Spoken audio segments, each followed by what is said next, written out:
there. Not okay.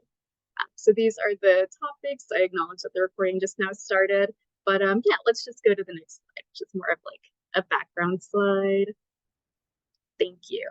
So whenever most people think of data, they think of like numbers and percentages and graphs, and then that's just like the quantitative data.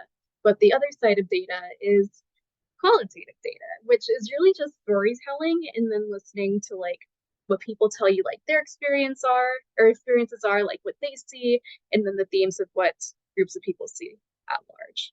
So whenever I was thinking more about like what I would want this audience, largely school people, to know, I thought about how I first learned that I was experiencing homelessness from a school counselor who had to like spell it out for me. And then this led to me reflecting upon like the various unstable situations that I'd been in before, like housing wise, before it became severe enough for me to be deemed a McKinney-Vento student and to be counted in OSPI's statewide data on homeless youth, and then more importantly, on the interventions that could have prevented it. So I will be sharing information that I find relevant to my housing issues, especially highlighting warning signs that could have been noticed whenever I was a student. So if we start from the beginning, my parents separated whenever I was 4, and then they shared custody. And then whenever I was 12, my dad moved to Vegas.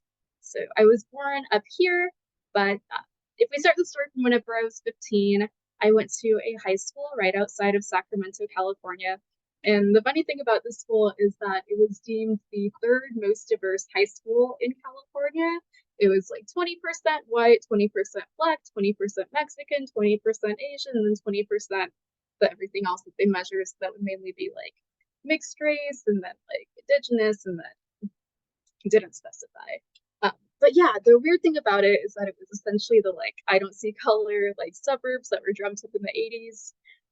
Yeah, but overall, I felt okay about high school. I know that I had like a ton of mental health stuff going on, but I tested well and I had dreams of becoming a math teacher. And at this time, my mom worked nonstop at a restaurant to take care of my brother and myself. But my brother was struggling with chemical dependency and his behavior changed, and I had reasons to not feel safe around the people that he had in the house. And then this was the catalyst of me deciding to live with my dad. So I asked like some feelers and then learned that my mom very much did not want me to move in with my dad, that she didn't see my father as a fit parent, which is some foreshadowing. But I was really responsible, all things considered. Yeah, so by now it was May of it would have my sophomore year. And I met with each of my teachers individually before I left so that I can ensure that I wouldn't fail any classes. I wanted to ask what I could do to like either freeze my grade or make up for the rest of the year. And I explained that I was leaving home before the school year was over and that I was willing to take tests or do like packets of coursework to do whatever was fair. And I wish that at least like one single teacher would have asked me like what was going on at home, like why I was so urgently leaving, and why it was me directly going to them instead of like a parent email or something. And I wish that they would have learned about my brother's difficulty with substances and connected me to somebody who could like offer my family resources for addiction. And I'm really proud of my brother. He just got married on Monday, and I'm really happy with how far he's come. I just wish that he didn't have to do it on his own, and I wish that I never had to leave. But yeah, anyways, my dad drove over from Vegas to pick me up while my mom was at work, and then it was my job to pick up my transcripts. And then I learned that my mom had preemptively asked the school staff to withhold my transcript in case I tried to pick it up, because I guess that I wasn't as sneaky as I thought I was. And luckily, I was able to argue it out of them. But I think a lot about like what would have happened if they did withhold it, and if that prevented me from enrolling in high school in Las Vegas. I know that that would have been really tough for me. But yeah, I know that my father was systems involved. He had a probation officer who soon got involved because my mom reported him for kidnapping, and it was illegal for him to cross state lines to begin with.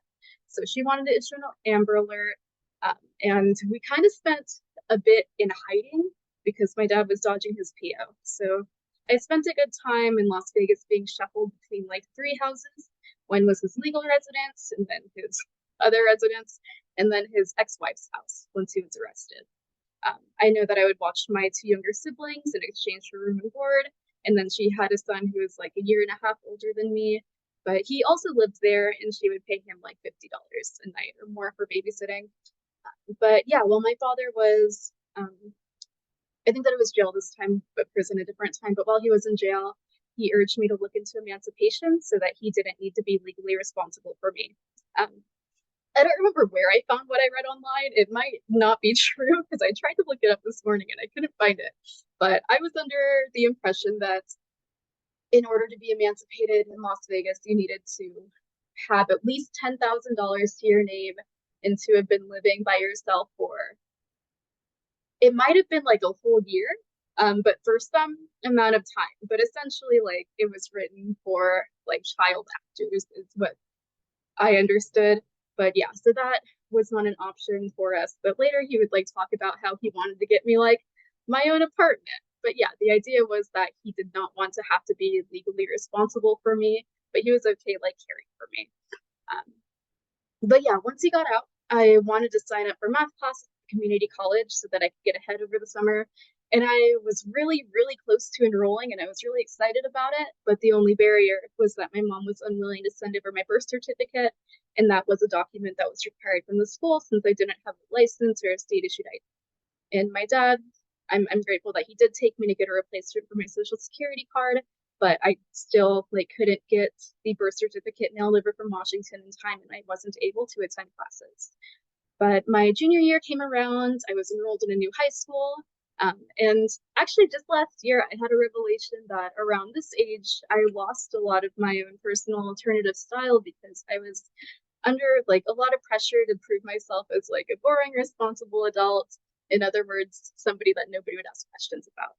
And I was just really afraid of people knowing how chaotic my home life was because I knew that I don't know, I don't know, I wasn't afraid of like any specific thing happening, but I knew that it was like illegal enough that people could intervene and that my family could be ripped apart. And I didn't want that. And yeah, let it also be known that I came out as like transgender that summer, but then I quickly like pushed it away, pushed myself back into the closet before the school year because it just felt too vulnerable and I didn't have a supportive person. But yeah, so that school year, my dad would joke that I was his babysitter and his accountant, and he had issues with drugs and alcohol, and I was often the person holding him financially accountable for his gambling addiction whenever it was at its peak. So if you pair that with frequently being made responsible for my younger siblings, I experienced like pretty severe like parentification at this time when I started feeling like my own parent, which is a feeling that never went away and that I think ultimately like led to me, I guess, feeling more okay being an unaccompanied minor later on. But in contrast to my diverse high school in California, which was like 20% white and 20% everything else, the school was only 20% POC, so like 80% white. And I definitely just felt an air of like really passive racism in the school. But yeah, I noticed that my teachers listened and cared less than at my old school. And I ended up moving to a more diverse school mid-year, but it wasn't any better.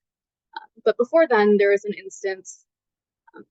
I'll tell this story time. He picked me up from school. He asked me how my day was. I felt comfortable enough saying, not the best. He asked why, and then I gave a vague explanation of sometimes bad things happen and you can't change them. And then he cried, but I wasn't comfortable answering questions. But his response was that if I didn't feel comfortable opening up to him, then maybe I shouldn't live with him. So he made arrangements to have me kicked out. He ended up changing his mind by the end of the night, but that didn't change the fact that the next day in school, I had to explain to one of my teachers that I didn't finish the assignment from the night before because my dad had threatened to kick me out. And this was a teacher who I trusted with this information because she opened up to the class one time about her experience couch surfing. And she was good about it. She told me that she understood and that if I needed anything to let her know. But yeah, this part's rough for me. I didn't know how to ask for help because I didn't know what help was available, one, and then more importantly, I didn't know what help I deserved because of course, like, I wasn't on the street. I didn't know, I guess, the severity of my housing instability, which got worse later on. But yeah, if she had told me about more options, then maybe things would have gone differently. And then, yeah, things with my dad got worse. I didn't have mental health resources, and this was despite begging for them, which was ironic since in California, most of my mental health support I had was received against my will. But I was past my breaking point, and then I asked my mom to help me move into my grandma's, and she pulled an Uno reverse card compared to the year before. She snatched me up while my dad was out of town, and she understood that I didn't feel safe in her home, so she brought me a ticket to live in SeaTech with her mom. So that was my grandma, and then my aunt and my cousin and myself all lived in a 3-bedroom house. My aunt was supposed to move in with her boyfriend, so I was okay sleeping on the couch for a month or a few until the room opened up for me, but it never did. She still lives there. But yeah, the couch also happened to be my grandma's happy place. So I spent a lot of nights with my body curled up on 2 of the 3 couch cushions as she contentively watched MSNBC on the 3rd cushion. And it would later be routine for me to sleep at the houses of new friends and people that I trusted too easily, just so that my body could take up 3 cushions worth of space. And my grandma was really good. She cared for me and she worried about me, but she didn't really hold authority over me. I still felt like I was my own parent. I paid for my own necessities, and even though I relied solely on like public transportation in a food desert, I brought my own groceries, or I bought my own groceries sometimes. But yeah, my mom's childhood best friend took me to the school that I went to in the Highline School District, and she signed some forms for me. She was one of my trusted adults, and she helped me through the paperwork. And my grandma was also able to sign forms whenever I needed her to. She's also in her 70s, and she works or maybe part-time. But yeah, she still does in-person work at a hotel down the street. It's actually the hotel that the conference was hosted in, the one that I was too sick to attend, so it's kind of ironic. But yeah, the school that I went to was in the Highline School District. And unlike the other 3 high schools I went to, there were hardly any white students.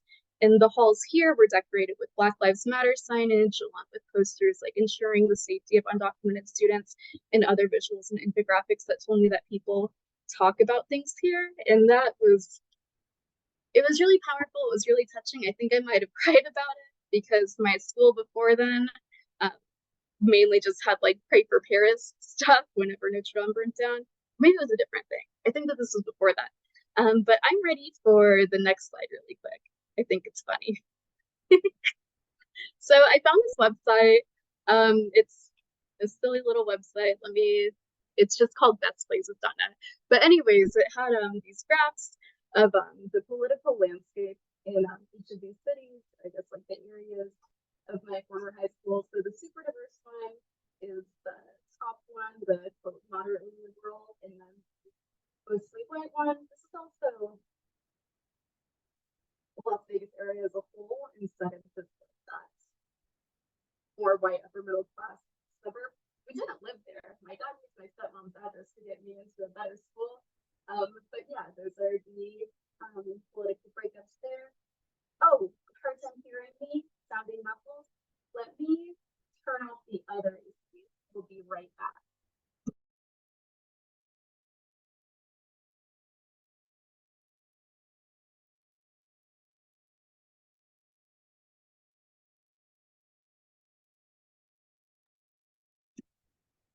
Is this audio better?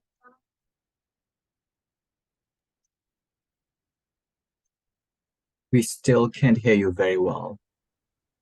Okay. It was Now okay it's for them. Now it's what? now it's working because I think you're closer to your computer, so we can hear you now. Okay, I'll just put my face close. Cool. But yeah, here's the political breakdown. I think it's funny.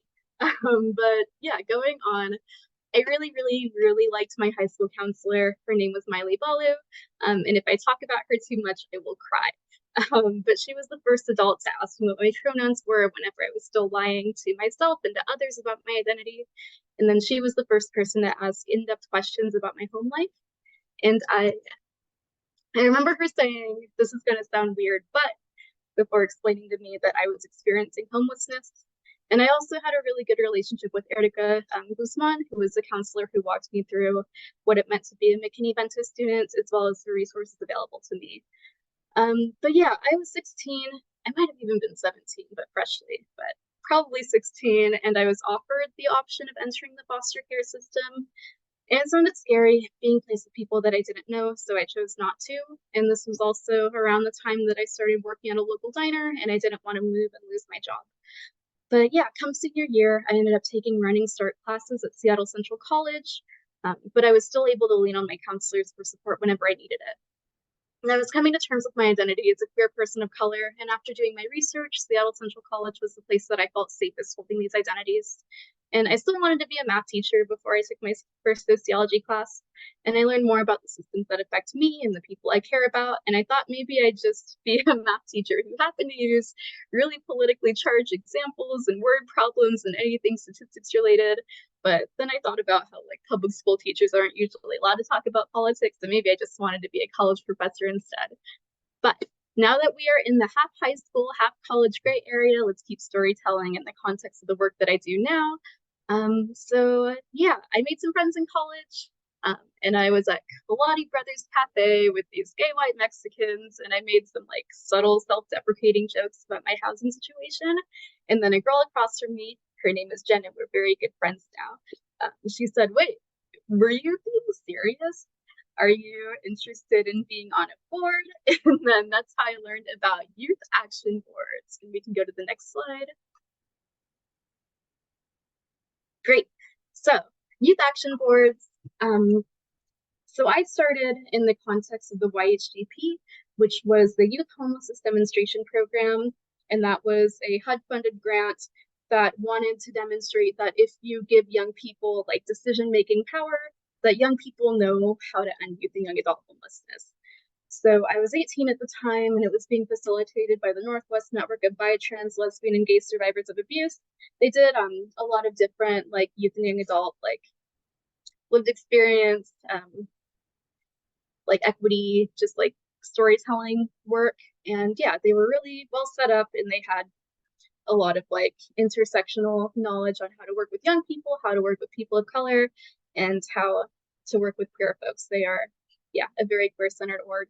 So we, as the people on the Youth Action Board, handled 5.4 million of YHDP funds.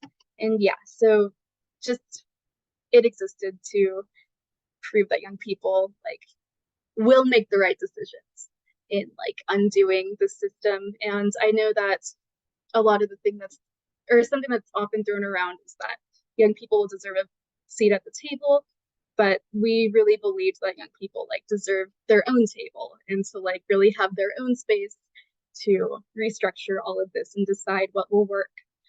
And one of my favorite things that we did there, a lot of it was just like sitting in meetings and then offering our perspective wherever it was relevant, and then overlooking like sometimes like certain policies or like propositions for like certain programs. And there's this one program, sorry, love track, but everybody else had signed off, and I didn't quite feel right about it. I think that it was like a navigation and diversion team with the city of Seattle, but I decided, what if we add a clause that says like no cops, no cops, not allowed to use cops. We can use like different de-escalation services, but no cops. And then that was the no cops clause. Everybody signed off, and that was, yeah, something that I feel was really important, and that really like demonstrated the power that we did have as a board, because of course like there is a long-standing relationship with cops or police being the oppressors of the poor, of people experiencing homelessness, of queer people, and most importantly, Black people, Indigenous people, and other people of color. So yeah, but whenever I was in the Youth Action Board, I completed my second year at Seattle Central, and I started going to Western, and I double majored in sociology and math. I only made it 1 year. I'm a graduate and a dropout because I got my 2-year degree. But anyways, I was introduced to data-driven equity work in the concept of functional zero, and like how we can really like operationalize homelessness and track it through numbers.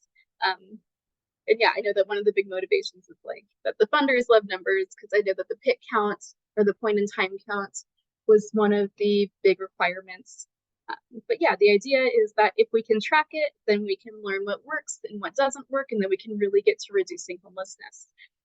But I know that whenever I was in school, I felt that the sociology department talked more about like these like hypothetical systems that affect people, whereas at Seattle Central, they talked more about like how these systems affect us and then the people in our community. So it just did not feel like the work I was doing there was progressive enough. And I felt guilty about just like, I considered it just like playing with numbers because I loved math and I was really good at it, but it felt selfish for me to do that whenever I could be participating in this work ending homelessness. But yeah, let's talk about the work that I do now. Next slide, please. Yes, so I work for an organization called Away Home Washington. And one of our flagship projects is called the Anchor Community Initiative. And let's go to the next slide. Okay, we are currently present in Jefferson, Clallam, Whatcom, Skagit, Pierce, Thurston, Clark, Yakima, Spokane, and Walla Walla. Cool, I got them all. But the structure of our initiative is that we go into the communities and we just build the infrastructure for the community to really do their own work. So first off, we have the ACI lead, who's just really like the face of it and who helps them build momentum throughout the community. And then we have the ACI coordinator, who's really like doing the driving work. And then the data lead to track the data in their community. And then the youth and community engagement coordinator, or a YCEC, and this person will help coordinate the YAPs in each community. So yeah, we also have youth action boards. The ACI is very youth-led. We do very data-driven work.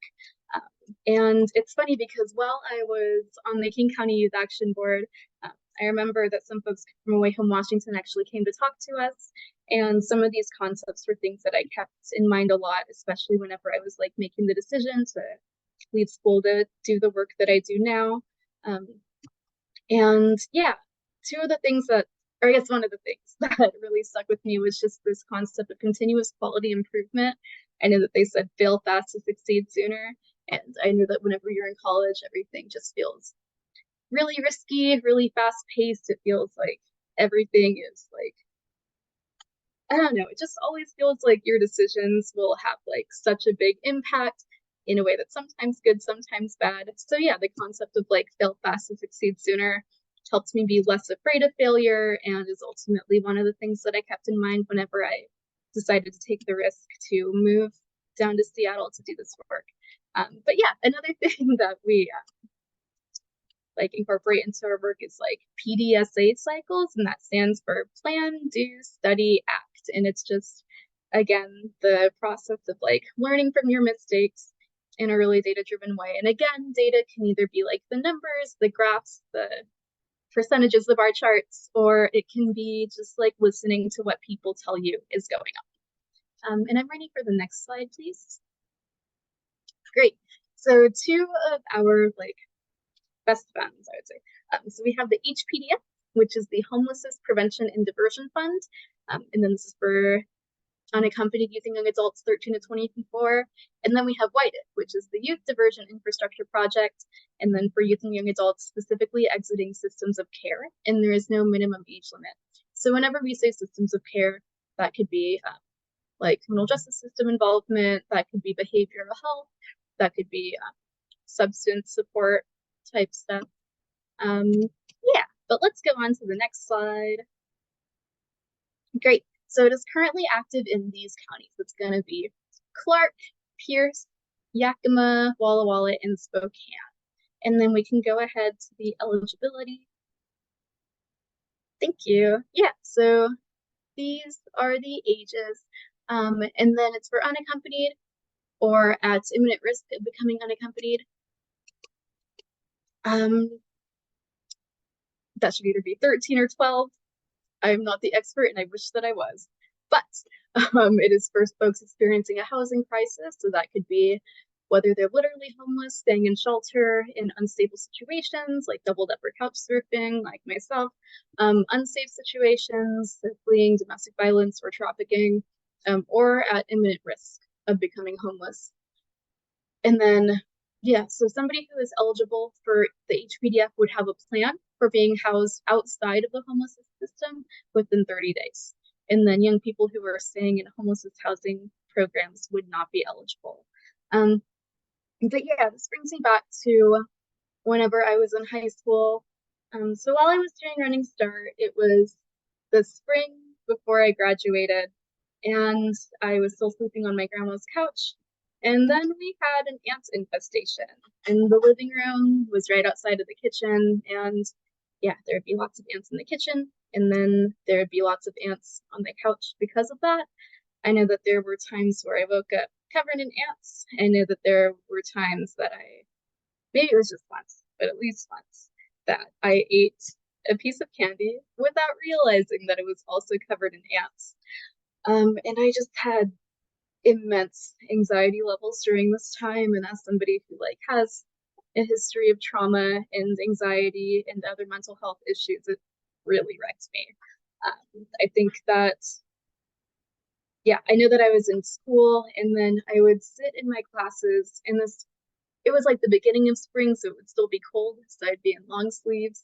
And I know that I would start to feel ants on my arms, and I didn't know if it was in my head or on my body, but even if I itched, I couldn't reach under the fabric, and I would just be a wreck in my classes. I know that there was this one time that I skipped a final because of this, and the professor wouldn't let me make it up.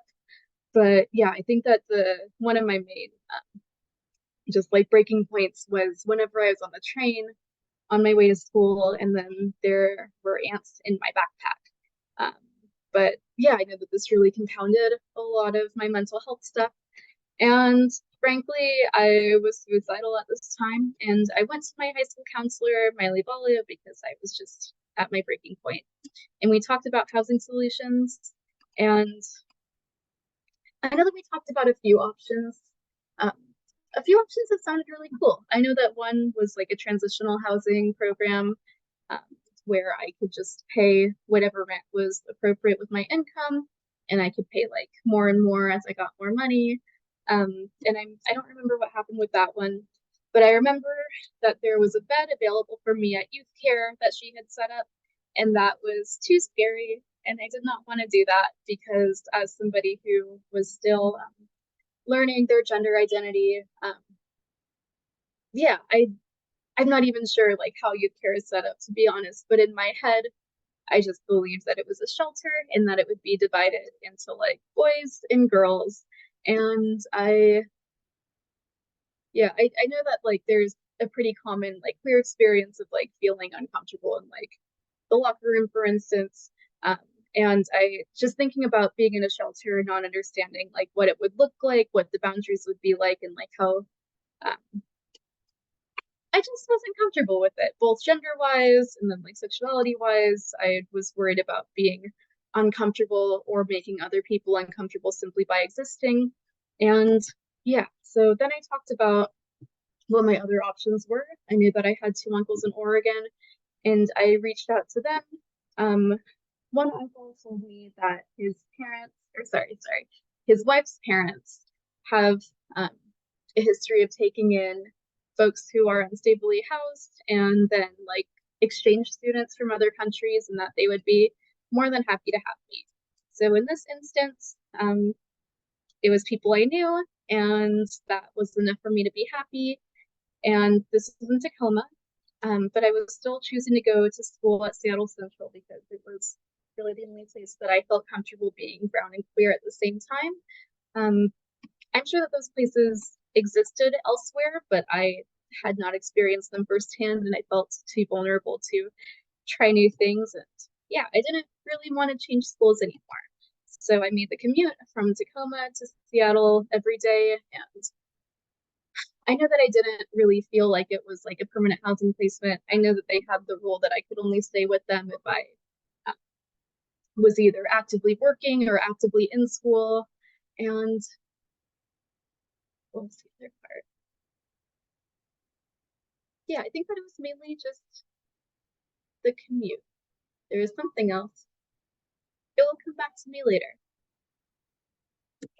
But yeah, living with them, it did not feel like a permanent housing placement. I remember now. I was in a film class and we did a short film, me and my classmates, and one of the parts was like going through the closet, and then I had to bring my clothes um, so that we would have something to go through the closet with for staging. And I realized that it was the first time that like those clothes of mine had ever been hung up on a hanger. And yeah, I know that that was really emotional for me. But if I did have like a different housing solution that was like where I lived, so I didn't have to be displaced, that would have been great. If I knew about the HPDF and if I had a plan in place to live somewhere that felt permanent and where I could put things on the walls and feel comfortable, I think that that would have made a really big difference in my mental health.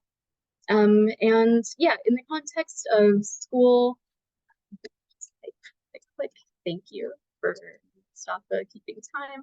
But in the context of school, I spring quarter at Seattle Central with all of the ants. I dropped two of my three classes. I kept the science class where the professor wouldn't let me make up the final because I needed the science credit to graduate from high school because I was still doing Running Start.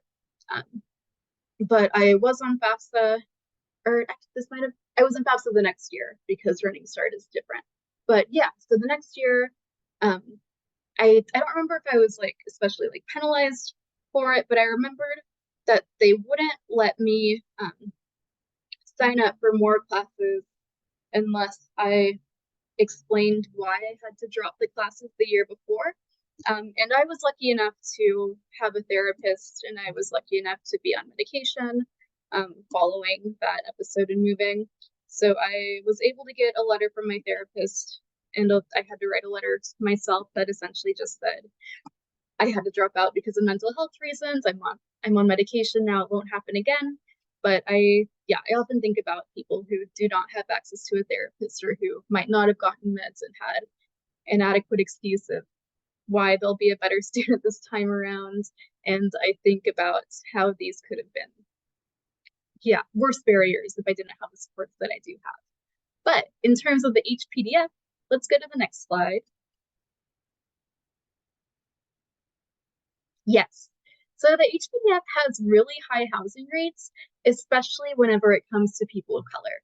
So the rates of being stably housed, I just want to acknowledge that for a housing program to have stable housing rates over 90%, 12 months later is insane. I know that we do not often see that with housing programs. I know that especially whenever it comes to young people, that it's a lot more likely for things to be temporary, for people to bounce around. So to still be stably housed after 12 months after receiving these funds is incredible. But yeah, what I want to highlight the most is just the fact that people of color are staying housed at a higher rate than their white counterparts. But yeah, let's go to the next slide. I want to talk a bit about functional zero. I know that I've been saying it a lot, but I want to talk about what it means. So these are our measurements or metrics for ending homelessness. And then let me go more in depth in the next slide. I'm ready. Thank you. Okay, so let me just break these down one by one. So the number of people actively experiencing homelessness needs to be less than the people who exit into permanent housing. Because imagine if you have a cup of water, imagine it's half full. If you're dumping in more than you're pouring out, then it will overflow, and that is not what we consider a healthy system. And then in 12 months, this is the next metric, we need less than 5% returns within 12 months. So if 1 in 20 of the people who have received services are exiting back into homelessness within a year, then we have a problem. And the next one is that we do not want people to stay unhoused for any more than 30 days. or I guess for any more than 29 days, since that's less than and not a less than or equal to. But yeah, we need people to be housed within 30 days. And then the next one is just 15%. Oh, sorry, not next slide, just the next metric. Thank you. Is just 15% of the 3-month data reliability threshold. And then these next two ones, I love them. The first one is meets SOGI data standard, and then that's going to be sexual orientation, gender identity standard, and then meets youth and young adult gold standard. And then that's going to be just like a list of things that we believe reflect like real youth empowerment, specifically within an organization. And I know that the slides are being sent out. So yeah, these little linky things, feel free to click on them later. But we can go to the next one. Thank you. So this is going to be about disproportionality, specifically in the context of racism and then anti-LGBTQ. Yes, so let's go to the next one. Thank you. Yes, so in Washington, and then this is commerce data, BIPOC experience poverty at twice the rate of their white counterparts. And then in Washington, BIPOC are removed from their house and placed in out-of-home care at twice the rate of their white peers. And then last week, whenever I checked the trans legislation tracker, it was still at 566 anti-trans bills that have been introduced in the US since 2023. And then 358 of these bills are still active, and then 83 have already passed. And I hate to hear that. But yeah, if I go back to school systems and then what was a housing solution for me at the time, whenever I lived with family in Tacoma, that was really good. I was really glad that I was able to be housed, but it still stands that they were white and I was not. And also, I was more queer than them, and that didn't go too well. And this was also at a time wherever I was getting older enough to recognize like how the systems around me impact me. So I was a lot more passionate. But the issue was that, or with that, is that they often had conversations, just like casual debates over dinner about my identities in a way that was really hurtful and dehumanizing, I would say. But this was my housing option, and I could not speak up if I wanted to stay housed. So yeah, two instances that come to mind most. I know that I identify as a transmasculine person. I won't say I'm a man because men. But anyways, I know that the woman in the house was explaining to me that she doesn't think that I'm transgender because gender is a spectrum and she herself feels more tomboyish sometimes and does more masculine things, and how that's not the same as being trans, and how body dysmorphia is normal because of the patriarchy and all this stuff. And then they also argued with me about how ICE is important, so immigration customs enforcement, because apparently having border control decreases trafficking rates. No, it doesn't. But yeah, it was always so dehumanizing because most of like ICE action is against brown people like me, and it just felt, again, really dehumanizing that they were so comfortable speaking in favor of systems that hurt both me and then people that I love, the people around me, the people I identify with, the people that I feel the urge to protect whenever possible. But yeah, the irony of that is that one of, I guess, her sister's kid came to live with us and is also non-binary transgender. They never had an issue with their pronouns, or I guess I'm sure that there was a learning curve, but they learned this person's pronouns and comfortably used them way quicker than they did mine. And then after 2020, their daughter explained to them why we were saying the same, or yeah, basically like why the opinions about police and police brutality are the way that they are. I'm checking the Q&A. I'll get to that later. I'm ahead of myself. But anyways, yeah. Essentially the gist is that these people agreed with me whenever it didn't come out of my mouth, and that was really hard.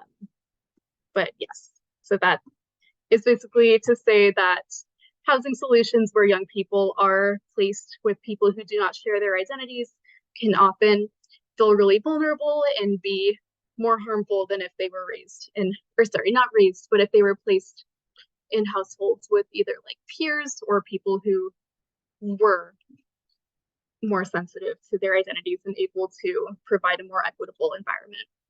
But yeah, let's look at math. Next slide, please. Thank you. So, something that makes us unique as WPN Washington with our functional zero metrics is that we do have mandatory equity measures, because our belief is that if BIPOC and LGBTQ plus youth are still being like housed at worse rates, if they are still not having a good enough experience through the system, then we have not ended homelessness. So these measures are that BIPOC and LGBTQ plus people need to be housed at the same rate or a greater rate than their counterparts, which we are seeing in the HPDF in terms of housing BIPOC youth, which is really incredible. And then BIPOC and LGBTQ plus people need to return to homelessness at the same or a lesser rate than their counterparts, and that BIPOC and LGBTQ plus people need to experience homelessness for a shorter time or the same time as their counterparts. And then we also just, again, want to make sure that our work meets the youth and young adult gold standard. And then I'm not ready to go to the next slide yet. But yeah, in terms of like what providers can do to use data, in looking at things such as that HPDF bar chart again, we can see that this is a housing solution that is housing BIPOC at higher rates. And if we do have, or sorry, if we didn't have that data, then we wouldn't know like who it's working for, who it might be working against. And yeah, just having data helps us know what is working, what we need to change. And again, data can mean either quantitative or qualitative, the numbers, or just hearing from folks directly. And we do need to listen to young people, because part of incorporating data into our work means incorporating that qualitative data, which is what people are telling us. And because young people are really in the center of this, they've experienced it, young people are ultimately the best people to inform the work. But yeah, let's go to the next slide. Young people deserve housing. I hope that nobody disagrees with me. And if you think about like what you wanted whenever you were 16 in terms of like a housing placement, odds are it is not that different from what you want now. I know that it's common for providers to treat young people, or sorry, not necessarily providers, but just like older adults in general, to treat young people like their needs are immature or not responsible enough. But yeah, young people deserve housing. Young people deserve the housing solutions that they decide that they need. And one way that we can help support that is by listening to young people and just watching out for what it can look like for young people to be unstably housed and to need housing supports, and to be able to offer what we know works, both from word of mouth and from the data. And I know that a large gap in our data is our sexual orientation and our gender identity data. And I know that a large part of that is just providers not feeling comfortable around asking the questions, or young people not feeling comfortable answering. And then I know that another large component is just being in spaces where it is more common for folks to not accept LGBTQ plus people. And yeah, I know that education is a large part of making sure that providers are able to help young people feel safe enough, and to be to be people that young people can feel safe around. So I am a big advocate for education, for trainings, and for making sure that staff, whether it be service providers or school staff, are able to be folks that LGBTQ plus folks can turn to and can be honest about their identities around. But let's go ahead and go to the next slide. Again, I am Leeze. I work with Away Home Washington. And again, these are our counties. And if you live in or work in or have people who work in any of these counties, then we always need more folks to be involved in the Anchor Community Initiative, especially young people on our YAPs, young people on our core improvement teams, just really driving this work. And then the next slide, please. Great, and then this is going to be Away from Washington's contact information. Yeah, I am ready for Q&A. Thank you for being here. Let me go ahead and open it because I know that I saw one from Emily. And in terms of getting a list of the trans legislation tracker bills, yeah, so the PowerPoint has the website on it, but I think that if you just search trans legislation tracker, yes, so it's just translegislation.com, and it updates regularly, and it shows you the 2023 national bills, the past bills, and then shows you what the bills say.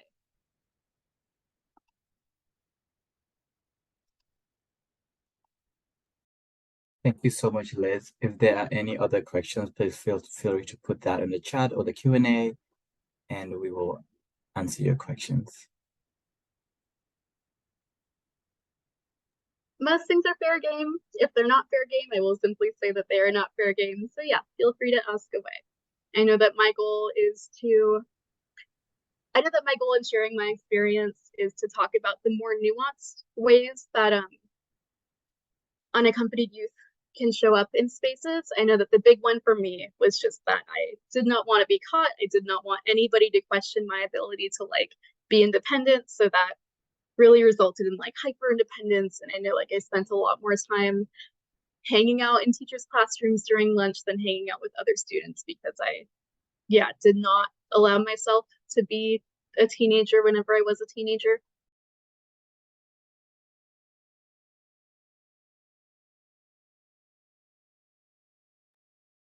Thank you for sharing that, Liz. And Donna just put in the post-webinar survey on the chat. It's just going to take 2 to 3 minutes to fill out the survey. It will be really helpful for us to know how best we can provide better webinars in the future. And it will be helpful for Liz as well, just to know how that information was helpful for you all. And in the meantime, I will share my screen to show our upcoming webinar for the next month. So thank you for joining us today. And next month's webinar, we will be having understanding FAFSA's implication for youth experiencing foster care, state and federal and tribal at October 11, the same time, 1 to 2 p.m. And we will be sending out weekly emails to update you all about that as we get closer to the date. Thank you.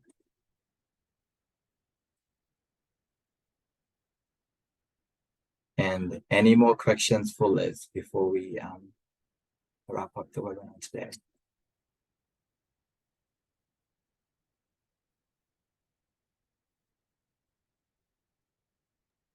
Thank you, Emily. Thank you, Donna. And thank you, Miranda. I really appreciated being here, and I'm glad that I was able to share, against the really nuanced experiences and how to help students who are experiencing things in such a hidden way. Thank you.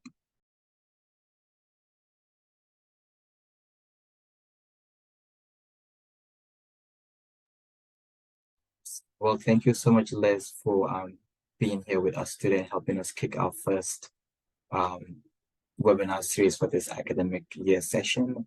And we look forward to partnering with you again in the near future and with the rest of our WPN network as well. Thank you, Mustafa. Thanks, Donna. And thank you, Atlas. Thank you, Kayla. Bye, everybody.